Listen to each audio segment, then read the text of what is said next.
எப்போ பாரு ஒரே மாதிரி ரசம் வச்சு போர் அடிக்கிறா, அப்போ இந்த மாதிரி ரசம் ட்ரை பண்ணி பாருங்க. வணக்கம், வெல்கம் டு மை சேனல். நான் இப்போது தக்காளி, பச்சை மிளகா, பயத்தம்பருப்பு மூணுத்தையும் நல்லா கழுவி, தக்காளியை வந்து நல்லா பொடி பொடியாக கட் பண்ணிக்கோங்க. கட் பண்ணிவிட்டு நல்லா கழுவி ஒரு 4 விசிலுக்கு குக்கரில் வச்சு எடுத்துகிட்டு வந்துடுறேன். இந்த ரசம் ரொம்பவே சூப்பராக இருக்கும். ரொம்ப அருமையான ஒரு ருசியில் இருக்கும். ட்ரை பண்ணி பாருங்கள் மறக்காமல். ஒரு பேனில் எண்ணெய் எதுவும் விடாதீங்க. 2 ஸ்பூன் இல்லை 2 ஸ்பூன் கடலைப்பருப்பு நல்லா வறுத்துக்கோங்க. எண்ணெய் எதுவும் விடக்கூடாது, ட்ரை ரோஸ்ட் தான் பண்ணணும். அதுக்கப்புறமா மிளகு,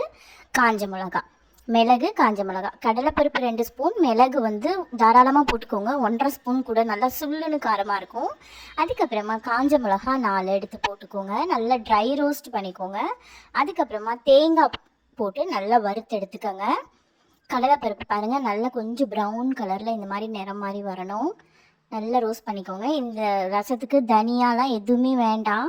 ஆற வச்சுட்டு ஒரு மிக்ஸி ஜார் எடுத்து போட்டு நல்லா பவுடர் மாதிரி அரைச்சிக்கோங்க. ரொம்பவே சுலபமாக பண்ணிடலாம். பயத்தம்பருப்பு வேக வைக்கிறது தான் நம்மளுக்கு வேலை. அதுக்கப்புறமா அதே பேனில் எண்ணெய் வச்சுட்டு கடுகு, சீரகம் போட்டு நல்லா தாளிச்சிக்கோங்க.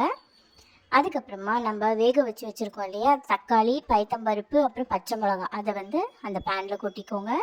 ரொம்பவே ஈஸியாக செஞ்சிடலாம். இன்றைக்கே செஞ்சு பார்த்துட்டு மறக்காமல் கமெண்ட்டில் எனக்கு கமெண்ட் பண்ணுங்கள்.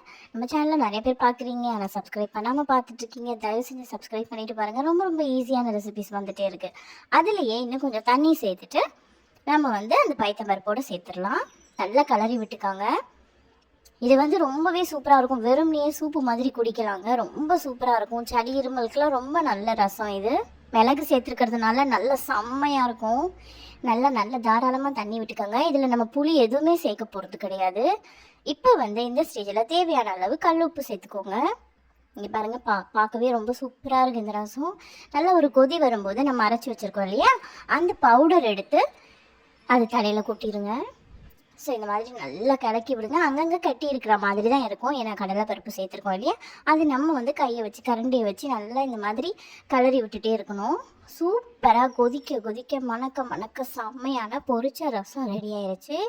சாப்பாட்டில் போட்டு சாப்பிட்றதுக்கு அவ்வளோ டேஸ்ட்டாக இருக்கும். நிஜமாகவே நல்லாயிருக்கும். கண்டிப்பாக ட்ரை பண்ணி பார்த்துட்டு எப்படி இருக்குன்னு மறக்காமல் கமெண்ட் பண்ணுங்கள். இங்கே பாருங்கள், நல்லா சூடாக நெய் விட்டு சாப்பிட்டா நல்லாயிருக்கும். மறக்காமல் நம்ம சேனலை சப்ஸ்கிரைப் பண்ணிடுங்க. இன்னொரு ரெசிபியோடு சந்திக்கிறேன். பாய்.